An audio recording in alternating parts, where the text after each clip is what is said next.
حضرت علی کی گود میں سر تھا میرے حضور کا اور نماز عصر قضا ہو رہی ہے. اب حضور کو بیدار کرتے ہیں تو حضور کی نیند میں خلل آتا ہے اور اگر نہیں بیدار کرتے تو نماز عصر جاتی. اب حضرت علی کے لیے نماز عصر چھوڑنا کوئی آسان تو نہیں تھا اور پھر حضور گود میں ہیں. کبھی سوچتے کیا کروں, فیصلہ یہ کیا نماز عصر چھوڑ دوں گا لیکن حضور کو بیدار نہیں کروں. لیکن دل میں تھا کہ نماز عصر جا رہی ہے, آنکھوں سے آنسو ٹپکے, رخسار نور پہ گرے.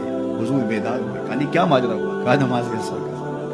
کہا قضا پڑھو گے یا ادا پڑھو گے؟ عرض کی حضور قضا کیوں پڑھوں, ادا ہی پڑھوں گا. تو حضور کے ہاتھ اٹھے ہوئے ہاتھوں کی رب نے لاج دے اور حضور نے کیا کہا, اللہم ان عبدک علیا انا فی طاعتک و طاعت نبیک فرض علیہ الشمس. اے اللہ تیرا بندہ علی تیری فرما برداری میں لگا ہوا, تیرے نبی کی فرما برداری میں لگا تھا, سورج کو واپس کر دے. حضرت اسماء بنت امیس رضی اللہ تعالی عنہا فرماتی ہیں سورج ڈوب چکا تھا, میں ان آنکھوں سے دیکھا کہ دوبارہ طلوع